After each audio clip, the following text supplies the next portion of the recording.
patriotes et congolais. Tout d'abord, avant de vous transmettre les messages, je commence à vous montrer les effets.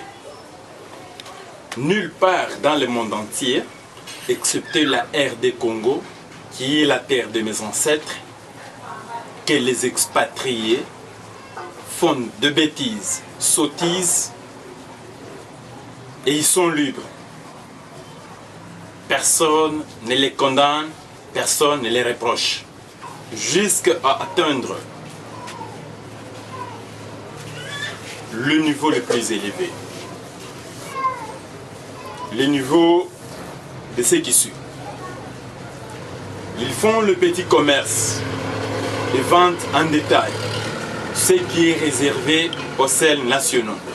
Ils font le transport taxi, taxi-moto, tandis que les jeunes Congolais passent tout leur temps de la jeunesse dans de misère, de arrêter de torturer dans les mouvements de banditisme. Manque d'emploi. Ils vivent dans le pays sans un statut légal, le sans-papier. Ils n'engagent pas de Congolais dans leurs activités, dans leurs entreprises, dans leur société. Rien d'autre que leurs frères. Quels sont les avantages des Congolais? Maltraiter, torturer, violer nos enfants, nos sœurs, nos femmes, voire même nos mamans. Empoignarder, tuer les Congolais dans leur pays.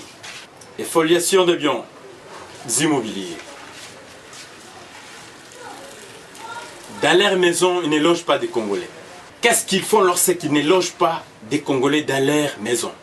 Tandis que dans notre pays, nous sommes habitués devant un problème, des enlèvements.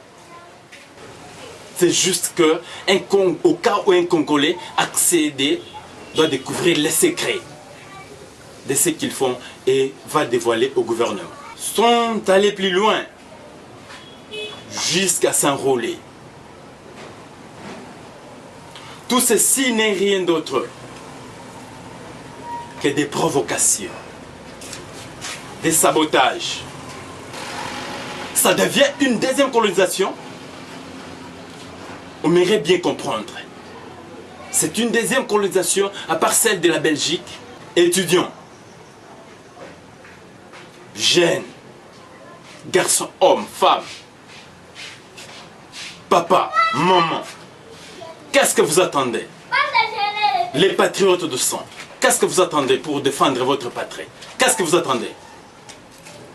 Les étudiants de l'INIKIN, UPC, UPEN, ISTA, IEC, ISAM, Révérend Kim. Qu'est-ce que vous attendez?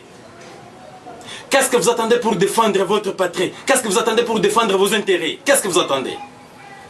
Les journalistes et patriotes, qu'est-ce que vous attendez pour dénoncer les effets, le méfait des expatriés? Qu'est-ce que vous attendez?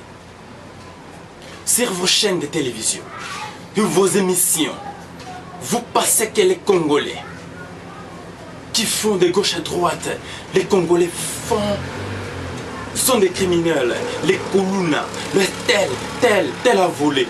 Pourquoi ne pas trouver une solution? Pourquoi ne pas trouver une solution à cela?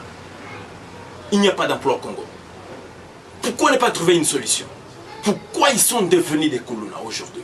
Pourquoi? C'est une question qu'on doit se poser et trouver une solution. Pourquoi? La prison est pleine de Congolais. Les expatriés qui n'ont pas de documents sont à l'aise au pays. Les expatriés qui font le petit commerce sont à l'aise au pays. Ils font des taxi-moto. Pourquoi ne pas le arrêter? Pourquoi ne pas aussi le filmer? Vos émissions, plein toujours des Congolais, des Kuluna, de bandits, tel a volé, tel était ivre. Pourquoi il s'enivre? Ce sont des questions qu'il faut se poser. Pourquoi?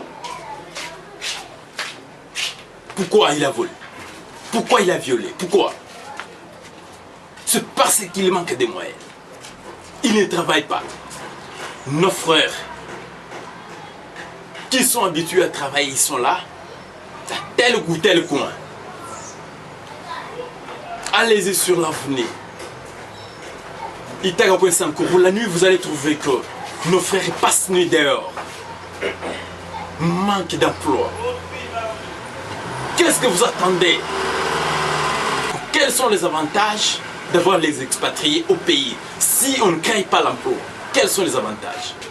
Pourquoi vos émissions? Vous ne faites pas vos émissions. Vous ne filmez pas les expatriés qui n'ont pas de documents. Pourquoi vous ne filmez pas les expatriés qui font le transport? Pourquoi? Si vos chaînes de télévision, vos émissions, vous les journalistes et patriotes, pourquoi vous ne dénoncez pas ici? De tous ces qui connaissent bien qu'il a la nationalité d'origine congolaise, nous devons marcher, demander aux expatriés de quitter le pays. En paix, ce cri du cœur ne pas appel à la violence, mais plutôt à défendre nos intérêts. Si ces derniers nous donnent l'impression de quitter les territoires congolais en paix, alors les Banamboka seront obligés de prendre les responsabilités devant l'histoire. J'ai dit et je vous remercie.